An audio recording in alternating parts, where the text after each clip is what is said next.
साल 2025-26 के लिए पीसीबी के नए सेंट्रल कॉन्ट्रैक्ट्स वो सामने आ रहे हैं, उनके ऊपर ठीक ठाक किस्म की कंसल्टेशन चल रही है कोचेज़ के साथ, जिसे कहते हैं पीसीबी की जो मैनेजमेंट है उसके साथ। हाई परफॉर्मेंस सेंटर के जो डायरेक्टर हैं आकिब जावेद, जो कि टेक्निकली इस time PCB is equal to Aaqib Javed वो बने हुए हैं, उनके साथ कंसल्टेशन, फाइनेंस डिपार्टमेंट उसके साथ। और बताया ये जा रहा है सूत्रों के अनुसार कि ठीक ठाक किस्म की उछाड़ पिछाड़ होगी सेंट्रल कॉन्ट्रैक्ट्स में, स्पेशली जो सी और डी कैटेगरीज़ है ना, इन पर्टिकुलर डी कैटेगरी, उसमें काफ़ी सारे नाम बाहर जाएंगे और काफ़ी सारे नाम अंदर आएंगे। जो रिपोर्ट्स आ रही हैं उनके मुताबिक तो जनाब अली आपके हसीबुल्ला, उस्मान खान और मोहम्मद अली, ये चूँकि आपकी तीनों फॉर्मेट की टीम्स का रेगुलर पार्ट नहीं है तो इनको सेंट्रल कॉन्ट्रैक्ट से इनकी छुट्टी होने वाली है। खबर तो यही है। हसीबुल्ला, हम उसको ओडीआई में खिलाने की बातें करते हैं, तुम सालो उसका सेंट्रल कॉन्ट्रैक्ट भी उड़ा दो। कब तक? मतलब हसीबुल्ला को बीच बीच में कुछ तो मैचेस मिलने चाहिए यार। आप आगे किसी को तैयारी तो करा के रखें। रिजवान ने सारी उम्र क्रिकेट थोड़ी खेलनी है। मेरा ख्याल है 35-36 साल का वो हो जाएगा जब वो 2027 का वर्ल्ड कप खेलेगा, उसके बाद वो कितना खेलेगा।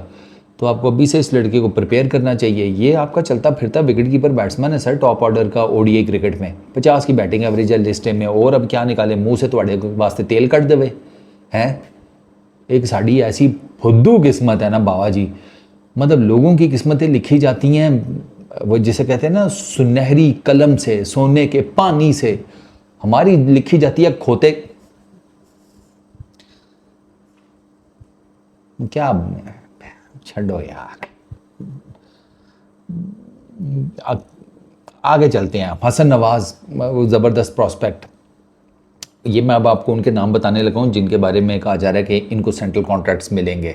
उसमें right at the top Hasan Nawaz का नाम है। वो डेफिनेटली उसने बड़ी अच्छी परफॉर्मेंसेस दी हैं। बांग्लादेश के अगेंस्ट दोनों सीरीज़ देख लें आप, न्यूजीलैंड में उसकी सेंचुरी देख लें, वेस्ट इंडीज़ के अगेंस्ट दोनों सीरीज़ देख लें, तो उस लड़के में टैलेंट है माशाल्लाह। उस लड़के में टैलेंट है, लड़का वेल बिल्ड है, फिटनेस अच्छी है, जिसे कहते हैं बैटिंग अच्छी कर लेता है मिडल ऑर्डर में, तो उसका बनता है। मोहम्मद आरिस, सुफियान मुकीम, हसन अली, फ़हीम अशरफ, फ़खर जमान, ये वो हैं कि जिनको सेंट्रल कॉन्ट्रैक्ट दोबारा से दिया जाएगा। पहले इनसे ले लिया गया था क्योंकि ये पार्ट नहीं थे पाकिस्तान की क्रिकेट टीम का। अच्छा, हुसैन तलत, खुशदिल शाह, मोहम्मद नवाज, साहिबजादा फरहान, इनके नाम भी अंडर डिस्कशन है कि इनको भी मिलना चाहिए सेंट्रल कॉन्ट्रैक्ट। और डेफिनेटली ये जितने भी मैंने आपको नाम बताए हैं ना, हसन नवाज से लेकर साहिबजादा फरहान तक, ये COD कैटेगरी में प्लेस होंगे। ये COD कैटेगरी में, ये AB में नहीं आएंगे, ये COD कैटेगरी में ही जिसे कहते हैं ना फॉल करेंगे। अच्छा, उसके अलावा अब एक तो ये सेंट्रल कॉन्ट्रैक्ट से रिलेटेड, अब उसमें ये देखना है कि किन को, ये नहीं बताया जा रहा कि जो प्लेयर्स करंटली जिस जिस कैटेगरी में है उनमें से कितनों को रिटेन किया जाएगा, ये अभी नहीं हुआ। अभी मैंने आपको बताया ना कि अभी कंसल्टेशन चल रही है और मोस्ट प्रोबेबली चूँकि आपने आने वाले कुछ दिनों में, मेरा ख्याल है कि आज अभी आप मेरी वीडियो देख रहे होंगे, 17 हो गई है, 18, मोस्ट प्रोबेबली अगले ना तकरीबन कोई 3-4 दिन के अंदर अंदर आपको शायद स्क्वाड्स अनाउंस हो जाएंगे। T20 इंटरनेशनल सीरीज़ के भी, एशिया कप के भी आप ज़्यादा बंदे लेकर जा रहे हैं, ये भी सुनने में आ रहा है। 17-18 लोगों का स्क्वाड आप लेके जा रहे हैं। अब ऑब्वियस सी बात है कि नॉर्मली तो जो बेंचमार्क होता है वो 15 रुकनी स्क्वाड का होता है, तो 15 से ऊपर आप जितने भी लेकर जाएंगे ना, उनका खर्चा बोर्ड खुद उठाता है। 15 तक जिस इंस्टीट्यूशन के अगेंस्ट के नीचे आप वो टूर्नामेंट करवा रहे हैं ना, जैसे अगर ICC का टूर्नामेंट है तो 15 रुकनी स्क्वाड का खर्चा जो होता है ना टूर्नामेंट खेलने का, ये वो सारा कुछ वो ICC के ज़िम्मे होता है, ACC के ज़िम्मे होगा। एशिया कप की मैं अगर बात करूं, उसके ऊपर जितने भी हैं वो आपके ज़िम्मे हैं। तो 2-3 प्लेयर का खर्चा जो है वो PCB अपने ज़िम्मे ले रहा है। कुछ इस किस्म की भी बातें हो रही हैं। प्लस एक खबर ये भी चल रही है कि कंसल्टेशन इस बात पर भी हो रही है कि कैंप पाकिस्तान में लगाने की ज़रूरत नहीं है। ट्राई नेशन सीरीज़ का सीधा उठा के ले जाओ शारजा में, जहाँ पे आपने जाकर खेलना है, and that is a really good thing. आप पाकिस्तान में वो विकेट कभी भी तैयार नहीं कर सकते। खैर करना चाहे तो कर भी सकते हैं, लेकिन मुझे नहीं लगता कि ये इतनी मेहनत इधर करेंगे, इनको इतनी आदत नहीं है मेहनत करने की। तो वहाँ पे आपने शारजा की विकेट के ऊपर खेलना है, वहाँ की कंडीशंस में तो जाओ, जाके मौसम शौसम चेक करो, उन कंडीशंस के साथ अपनी बॉडी को ज़रा यूज़ टू करो, पिचेस के साथ अपनी बैटिंग बॉलिंग को यूज़ टू करो। तो this is a good thing, this is a really good thing. कि पाकिस्तान जो है वो अगर पहले चला जाता है और कैंप इनका लगता वहीं पर है। अब आई डोंट नो कि ये 2-3 नाम जो ऊपर आप लेकर जा रहे हैं इसमें बाबर रिजवान है या नहीं है, क्योंकि सलमान अली आगा की, क्योंकि ये दोनों T20 फॉर्मेट है ना ट्राई नेशन सीरीज़ भी और आपका एशिया कप भी, तो मोस्ट इंपॉर्टेंट करेक्टर वो सलमान अली आगा, और सलमान अली आगा के बाद आपका कोच है माइक हैसन तो इन दोनों की अभी मीटिंग होनी है।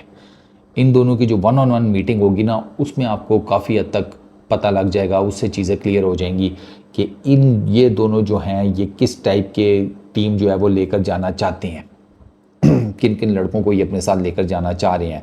अब जैसे टीम सलमान मिर्ज़ा का नाम सामने आ रहा है, अहमद दानियाल का नाम आ रहा है, इन दोनों का आ रहा है कि यार इन दोनों को डेफिनेटली दोनों इवेंट्स में रखा जाएगा, इन दोनों का नाम आ रहा है।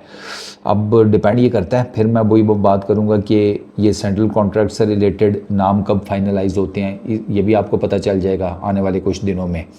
और प्लस मोस्ट प्रॉब्ली हो सकता है कि सेंट्रल कॉन्ट्रैक्ट्स पहले हो जाएं फिर आपकी टीम अनाउंस हो, ये भी हो सकता है, ये पॉसिबिलिटी है। और ये भी हो सकता है कि आपकी टीम पहले अनाउंस हो जाए दोनों इवेंट्स के लिए और फिर उसके बाद उनको सेंट्रल कॉन्ट्रैक्ट भी दे दिए जाएं, ये भी हो सकता है। कैन गो इधर वे, और उससे कोई इतना खास आई डोंट थिंक सो फ़र्क पड़ेगा। आपने खिलाने वही लड़के हैं जिनको आप रेगुलरली पीछे लेकर चले रहे हैं। इसमें एडिशन वही है कि कुछ लोग कह रहे हैं कि बाबर रिजवान को होना चाहिए, कुछ कह रहे हैं वो आ जाएंगे, तो सोशल मीडिया के ऊपर लोग अपनी अपनी जिसे कहते हैं ना राम कथा लगे हुए हैं। उसमें वो कहा क्या है तो ये रहे हैं कि यूएई की जो कंडीशंस हैं ट्राई नेशन सीरीज़ की और प्लस एशिया कप की, वो बाबर और रिजवान को काफ़ी ज़्यादा सूट करेंगी। कुछ कह रहे हैं कि इंडिया के अगेंस्ट प्रेशर मैच में ये दोनों वाज़े फ़र्क डाल सकते हैं। तो केड़ा फ़र्क सानू भी दस यार, हम कुछ मिस कर रहे हैं। 2021 का वर्ल्ड T20 एक वो है, और कौन सा फ़र्क है, कितना बड़ा फ़र्क है हमें भी बताना ज़रा। वर्ल्ड T20 2024, हाँ उसमें तो ये जो फ़र्क आप कह रहे हैं, इसकी शलवार का अगलों ने ना काछा सी दिया था। मैं अब क्या कहूँ सीरियसली, ये ना बाबर रिजवान को ना बिल्कुल घोड़े लगवाने वाला सीन हो रहा है। पता नहीं क्यों मेरी छठी इसी ये कह रही है कि ये बिल्कुल ही ना इन दोनों का कोई मक्कू ठपने का चक्कर है कि इनको टीम में वापस लेकर आओ, ये मतलब T20 में और जलील करो। आई डोंट नो, आएंगे तो जब आएंगे तो देखा जाएगा, अभी तक तो नहीं है वो। मतलब मैंने आपको एक पहले भी एक वीडियो में बताया था कि मुझे जिस बंदे ने बताया उसने कहा जी 95% तो कोई चांस नहीं है। 95%, 5% कोई मिरेकल हो जाए, कोई change of heart at the last moment हो जाए तो फिर मैं कुछ कह नहीं सकता, क्योंकि बाकी बंदे ज़्यादा कोई पता नहीं लगता पाई। बंदा कब गर्मी में अपनी बनैन तब्दील करे और कब अपनी नीयत बदल दे कोई पता नहीं लगता। इट डिपेंड्स कि बंदे को क्या फील हो रहा है। तो अब देखो, हो सकता है 5% अगर है तो कोई मिरेकल हो जाए, वो आ जाए, लेकिन वो मिरेकल जो है ना वो मुझे पता नहीं क्यों ऐसे लग रहा है कि बाबर और रिजवान के लिए प्रॉब्लम कर देगा। बट खैर चलो देखते हैं। अभी फ़िलहाल तो ये सेंट्रल कॉन्ट्रैक्ट्स वाली कहानी जो है ये इस तरह सामने आए ना, इसमें यार ये जो ऑनेस्टली स्पीकिंग ये जो हसीबुल्ला वाला केस है ना, इस पर मैं थोड़ा सा वो हूँ। हसीबुल्ला आपका फ्यूचर है, ओडीआई क्रिकेट में वो लड़का आपका फ्यूचर है। मैं बार बार कह रहा हूँ, उस लड़के को रेगुलर आप चांस दें, वो लड़का बड़ा ज़बरदस्त किस्म का विकेट कीपर बैट्समैन बन सकता है। हम तो बात ही कर सकते हैं। इस वीडियो में इतनी, अपना बहुत ख्याल रखना यार। नेक्स्ट वीडियो में मुलाकात होगी। ये सब।